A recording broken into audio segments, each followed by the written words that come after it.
오늘 시편 23편 말씀 읽었잖아요. 그죠?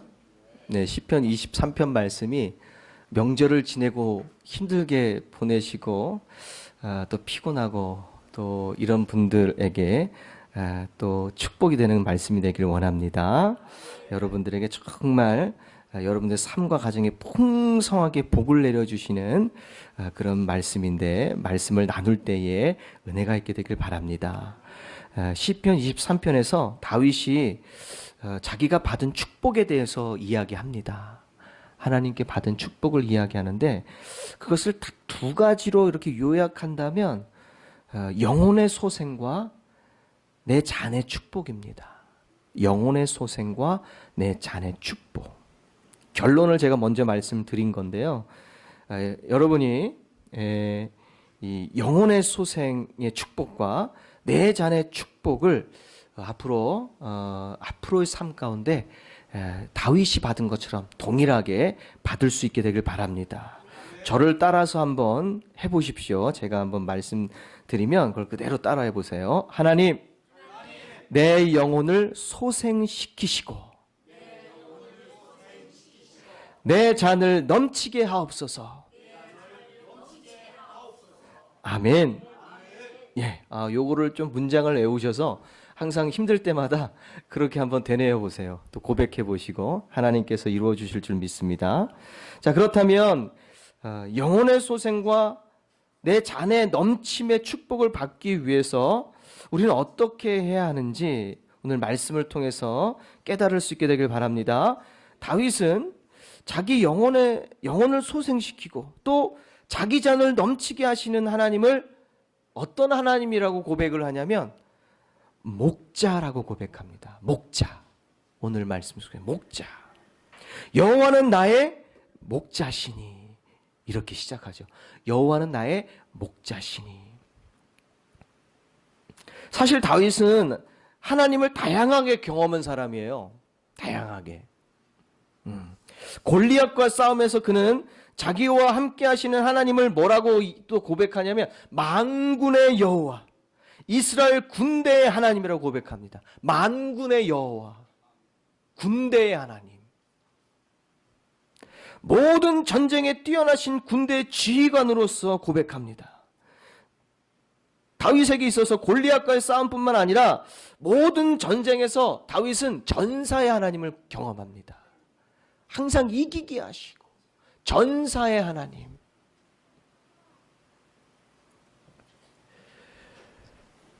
결국 그는 전사의 하나님과 함께, 만군의 여호와 하나님과 함께 가나안 땅을 평정하고 실질적인 이스라엘의 통일 왕국을 세우게 됩니다.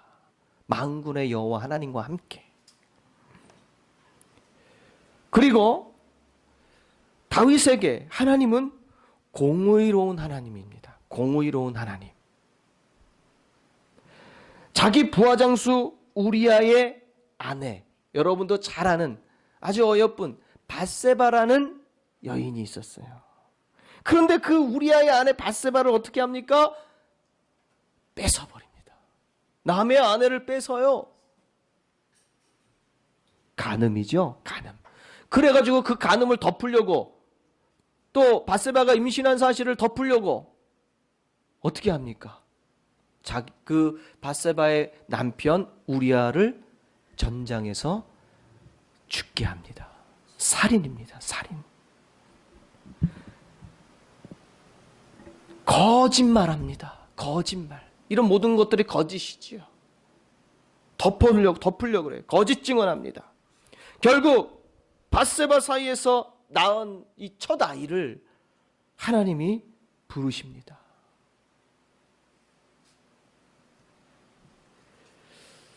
아무리 하나님께서 다 사랑하는 다윗이지만 잘못한 거를 그냥 지나쳐 버리잖아요. 사람은 나하고 친하고 내가 너무 사랑하면 그냥 모른 척하기도 하겠지만 하나님은 아무리 사랑하더라도 잘못한 건 잘못한 거예요. 징계하셨습니다. 공의로 징계하셨어요. 그래서 다윗은 하나님이 얼마나 공의로우신 분인지 뼈저리게 느꼈어요. 공의로운 하나님, 내 편이 되어서 항상 나와 싸워주시고 내가 이기게 하시고 날 사랑하시고, 그런 하나님만 경험하다가 공의로운 하나님을 만나고 무서웠어요. 하나님이. 다윗에게 하나님은 또 어떤 분입니까? 반석이라고 고백하고, 나의 요새이시라고 고백하고, 나의 피난처라고 고백하고, 나의 생명이라고 고백을 합니다. 얼마나 다양하게 하나님을 경험했는지 몰라요, 다윗은. 그런데요, 다윗이 가장 좋아했던 하나님의 모습은 어떤 하나님이냐면 목자이신 하나님이셨어요. 다윗이 가장 좋아했던 하나님의 모습, 목자이신 하나님. 다윗이 원래 직업이 뭐였습니까? 목자였어요. 자기가 목자였어. 양을 치는 목자였기 때문에 양 같은 자신과 양 같은 이스라엘에게 목자이신 하나님이 얼마나 필요한 분이신지 잘 알았을 것입니다. 이사야 선지자도 인류를 향하여서 뭐라고 이야기하냐면 우리는 다 양 같아서 그릇 행하였다, 이렇게 얘기했습니다. 우리는 다 양 같아서, 다 양 같다. 그렇습니다. 우리는 모두 양이에요. 다윗은 이 사실을 너무나도 잘 알고 있었습니다. 그래서 양 같은 자기 자신과 양 같은 이스라엘을 인도하실 목자 하나님을 간절히 원하면서 바라면서 살았습니다. 목자는 어떤 이미지입니까? 망군에 막 싸워서 전쟁하고 이기는 그런 이미지가 아니에요. 전능자 이미지가 아니고 또 공의롭게 징계하는 징계자의 이미지도 아닙니다. 늘 나를 데리고 다니는, 나를 붙잡고 데리고 다니면서 내 옆에서 신선한 풀을 먹게 해주시고, 또 내 이 메마른 이 목을 시원하게 죽여주시는, 다정하고 따뜻하게 이루 말할 수 없는 그런 이미지가 바로 목자 하나님의 목자. 자기가 목자였기 때문에 잘 알아요. 목자 하나님에 대한 은혜를. 사울의 위협과 또 아주 피비린내 나는 전쟁터에서, 그리고 아들 압살롬까지 자기를 배신하고 적이 되어서 자신을 죽이려고 하는 고륙상잔의 그런 아픔, 때론 자기가 지은 죄로부터 고통 속에서 그의 인생이 완전히 찢겨진 상태로 쉼 없이 고난의 연속으로 살았어요. 다윗의 인생이 아주 너무 힘든 인생이에요. 다윗은 사실은 힘든 인생이에요. 늘 싸워야 했고, 늘 쫓겨다녀야 했고, 자기 아들한테 쫓겨다녀야 했고, 사울이라는 왕이 충성하는 자기를 죽이려고 하고. 다윗의 인생의 고통을 여러분들 느낄 수 있습니까? 쉼없는, 쉬지 못하는 고통을 당하고 살았어요. 쉼없는 고난을. 그러나 목자 하나님을 만나면 그는 이런 모든 것들로부터 벗어나서 소생하는 축복을 경험하는 거예요. 소생하는. 마치 예수님께서 십자가라는 고난의 길을 가셨지만, 고통스러운 길을 가셨지만, 결국에는 못 박혀 피 흘려 죽으셨지만 하나님께서 다시 소생시켜 주신 거죠. 부활이라는 소생을 경험하게 하시는 것처럼 목자 여호와 하나님을 만나면 이런 경험을 하게 되는 거예요. 다윗이. 지난 시간 여러분들의 삶을 돌아보십시오. 저는 여기서 짧은 시간 있었지만 아직 목사로서 여러분들을 살필 때 여러분들이 고통 속에 있는 것을 볼 때가 있어요. 고난 속에 있는 것을 볼 때가 있어요. 짧은 대화 속에서도, 전쟁과도 같은 삶을 느낄 수 있고 치열한 삶의 현장을 느끼게 됩니다. 신음하고 질병과 가정의 어려움, 때로는 신앙생활이 뜻대로 되지 않아서 괴로워하는 모습들을 보게 됩니다. 마치 죄의 올가미에서 벗어나지 못한 것 같은 고통당하는 여러분들의 모습을 볼 때가 있어요. 이런 것들로부터 여러분들을 소생하는 길로, 부활하는 길로, 소생하는 길로 인도해 주시는 목자 하나님을 경험할 수 있게 되기를 바랍니다. 여러분들에게 필요한 목자 하나님이에요. 회복시키시는, 소생하게 하는. 다윗은 목자이신 하나님의 음성을 듣고 늘 푸른 초장으로 인도함을 받습니다. 쉴만한 물가로 인도함을 받습니다. 전쟁터에 갔다 와서 사울에게 쫓기는 동안에도, 자기 아들에게 쫓기고 죽음 가운데 있을 때, 사망의 음침한 골짜기를 다니는 모든 순간에서 그는 목자이신 여호와 하나님을 만납니다. 인도함을 받아요. 푸른 초장으로, 쉴만한 물가로 인도함을 받아요. 그러면 그의 찢겨진 영혼은, 상처받은 영혼은 푸른 초장, 쉴만한 물가에서 소생되어져서 돌아오는 거예요. 다시 소생되어 돌아옵니다. 그러니까 목자 하나님을 만난 것이 그에게 얼마나 큰 축복입니까? 고백하는 거예요. 여호와는 나의 목자시니. 이런 소생함의 축복이 있었기 때문에 그의 고통스러운 삶 속에서도 살아갈 힘을 얻게 된 것입니다. 다윗은 목자이신 하나님께서 또 자신의 잔을 넘치게 한다고 고백합니다. 내 잔을 넘치게 합니다. 내 영을 소생시키는 것뿐만 아니라 내 잔을 넘치게 한다라고 하나님께 받은 축복을 고백합니다. 그는 영토를 넓혔어요. 엄청난 부를 쌓습니다. 자, 그렇다면 지금 여기서 고백되어지는 그의 잔이 넘친 것이 이런 외적인 부유, 풍요 때문에 말하는 겁니까? 고백하는 걸까요? 자기가 가진 것 때문에? 하나님이 영토도 넓게 해주시고 이루 말할 수 없는 부를 쌓게 해주셨으니까 내 잔이 넘쳤습니다라고 고백하는 것일까요? 다윗은 오늘 말씀에서 다윗이 사망의 음침한 골짜기로 다닐지라도 해를 두려워하지 않습니다라고 이렇게 고백했어요. 해를 두려워하지 않습니다. 주께서 다윗의 원수의 목전에서 다윗에게 상을 차려주시고 기름을 다윗의 머리에 부으셨다고 고백합니다. 승리하게 하시고 부유함의 축복을 받았습니다. 다 하나님께서 주신 것입니다. 그러나 그가 내 잔이 넘칩니다 라고 이렇게 고백하는 것은 그 부유함과 승리를 말하는 것보다는 바로 이런 넘치는 축복을 주시는 근원이 되시는 하나님께서 자기와 함께 하시기 때문에 자기 잔이 넘친다고 고백하는 거예요. 그냥 부어주셨으니까, 내 창고를 채워주시고 내 땅을 넓게 해주셨으니까 내 잔이 넘쳤다는 게 아니라 그렇게 복의 근원이 되시는 하나님이 나와 동행하시니까 내 잔이 넘칩니다. 하나님의 동행 그 자체에 대한 축복을 하나님께 고백하고 있는 것입니다. 그러면서 다윗은 이렇게 이야기합니다. 주께서 나와 함께 하심이라. 주의 지팡이가 막대기가 나를 안위하시나이다. 주께서 나와 함께 하심이라. 내가 왜 이 잔이 넘쳤겠습니까? 하나님이 함께 하시니까 넘쳤죠. 주님이 나와 함께 하심이라. 그러니까 없을 때도 걱정하지 않습니다. 저는 사망의 음침한 골짜기를 다녀도 걱정하지 않습니다.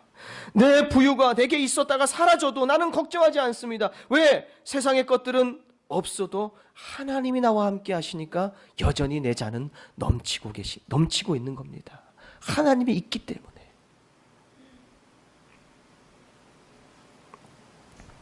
우리는 내가 부유할 때만 내 잔이 넘친 것으로 생각할 때가 있습니다. 내가 평안할 때만, 형통할 때만 내 잔이 넘치는 것으로 생각할 때가 있어요. 그러나 주의 지팡이가 막대가 나를 안위하면서 사망의 그런 음침한 골짜기, 내가 죽어가는 상황 속에서, 내가 고통받는 상황 속에 있어도 여전히 내 잔은 넘친다고 고백할 수 있는 그런 신앙이 정말 주님의 동행하심을 경험하는 신앙인 줄 믿습니다. 다윗처럼 우리도 주님의 동행하심을 간절히 사모해야 할 줄 믿습니다. 거부하면 안 돼요. 하나님이 동행하시는 것을 거부하면 안 돼요.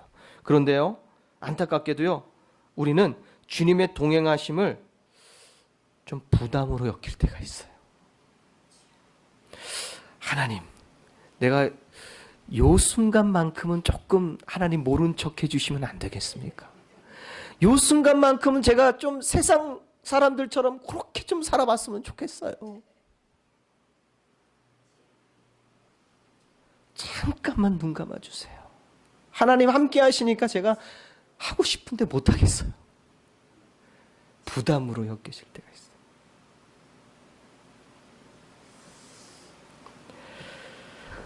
잘못한 것인 줄 알면서도, 모르는 것인 줄 알면서도 너무 하고 싶을 때가 있어요. 우리 아이들 보면 여러분들 잘 경험할 수 있죠. 어린 아이들 보면은 몰래 해, 몰래. 그건 잘못한 거죠. 그죠? 몰래 해. 잘못한 거예요. 주님이, 엄마가 아빠가 그때는 눈 감아줬으면 좋겠어. 안 봤으면 좋겠어. 저도 어렸을 때 그런 잘못하고 하면서 살았습니다. 모른 척하고, 안 봐. 부담스러워. 누가 보는 게 부담스럽고, 함께 한다는 사실이 부담스럽고. 그런 약한 마음, 신앙이 바로 서지 않은 마음을 가질 때가 있습니다. 좀 안 좋게 얘기하면 좀 간사하다고, 하나님께서 막 함께하고 싶으실 때 막 그러다가도 조금 나아지면은 잠깐 눈 감아주시고 간사한 거예요, 마음이. 그런 마음이 들 때가 있어요, 나의 마음속에. 그러나 하나님이 동행하시면서 주신 축복을 생각하면서 이겨야 합니다. 잠깐의 유혹, 하나님이 주신 축복과 비교할 수 없어요. 나의 평생의 선하심과 인자하심이 정녕 나를 따르리니 내가 여호와의 집에 영원히 거하리로다. 이건 뭐예요? 여호와의 집에 영원히 거하리로다. 하나님과 동행하는 삶이 절대로 끊어지면 안 됩니다. 고백하는, 우리는 잠깐 끊어졌으면 좋겠을 때가 있겠지만, 다윗이 지금 고백하는 건, 다윗도 사실은요, 밧세바와 간음할 때는 하나님과 잠깐 떨어졌으면 싶었죠. 눈 감아주셨으면 싶었고. 그러나 이제는 그렇게 고백하지 않습니다. 영원히 거하리로다. 하나님과 한순간도 안 떨어지겠습니다. 주님과 동행하는 삶을 조금도 놓치지 않겠습니다라고 고백하고 있습니다. 얼마나 간절하게 하나님의 동행하심을 고백합니까?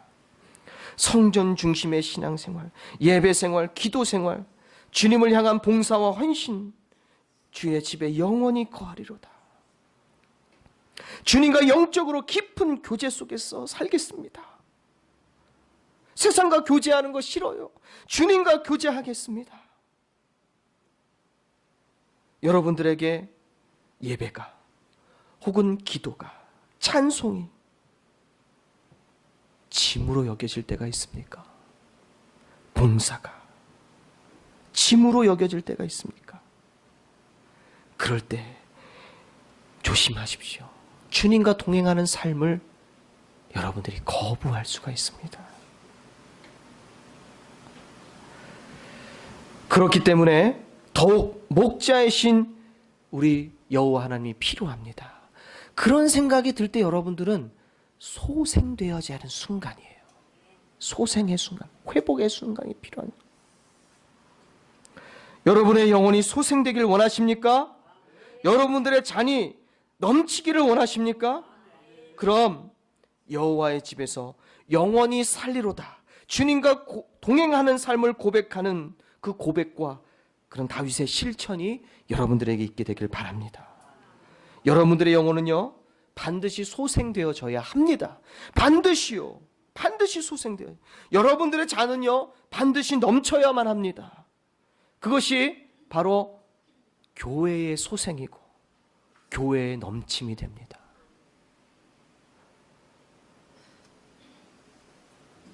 목자 하나님의 인도하심을 받으십시오. 푸른 초장으로 쉴만한 물가로 가시길 바랍니다. 그리고 꼭 반드시 소생되고 잔이 넘쳐서 돌아오시길 바랍니다. 그리고 여러분들도 이 세상에 살아가면서 우리 예수님 목자장이시고 최고의 목자시고 누구도 감히 그 영역을 침범할 수 있는 목자이시지만 우리도 이 세상 속에서 죽어가는, 메말라가는, 생명 없는 예수님을 모르는 사람들 앞에서 여러분도 목자임을 잊지 마십시오. 여러분들을 세상을 구원하는, 영혼을 구하는 목자로 삼으셨습니다. 그렇기 때문에 여러분들은 항상 목자이신 하나님을 만나서 소생되어져요. 소생하지 못한 영혼이 영혼을 인도하기가 어렵습니다. 소생하십시오. 이번엔 정말 여러분들 기도하실 때 집에서도 그렇고요. 한번 목자 하나님을 찾아보세요. 여호와는 나의 목자시니, 여호와는 나의 목자시니 하면서 목자 하나님을 찾으세요. 기도하세요. 부르세요. 부르주세요. 그리고 그분을 만나서 꼭 여러분들이 푸른 초장으로 쉴만한 물가로 꼭 다녀오십시오. 제가 기다리겠습니다. 여기 다녀오세요. 항상 목자 하나님 만나셔서 그곳에 다녀오세요. 얼마나 시원한 목을 축이고 또 아주 푸른 풀밭으로 내가 살찌워서 그 여러분들의 모습을 상상하면서 목자 하나님을 만나고 기쁨이 잔이 넘치는 그런 후반기가 되기를 간절히 축원합니다. 기도하시겠습니다. 사랑과 은혜가 충만하신 하나님 아버지, 다윗이 만났던 목자 하나님을 우리도 만나길 원합니다. 나의 손을 잡으셔서 따뜻한 그 손길로 인도하시면서 여기서 시원한 하시는 목자의 음성을 듣기를 원합니다. 그러면 우리는 온전한 삶의 문제로 예수가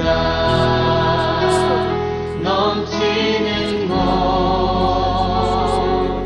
나인 곳 하신 목자의 선한 목자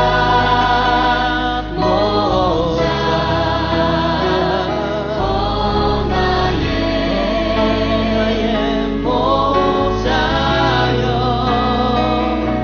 생수가 넘치는 곳 나인 곳 하시네. 아멘. 선한 목자 되신 우리 예수님께서 날마다 우리를 인도하실 것입니다. 아멘.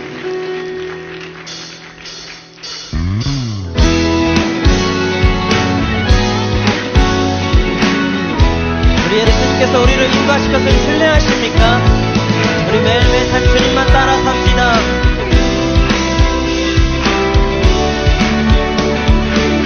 여호와 나의 목자 내게 부족함이 없습니다.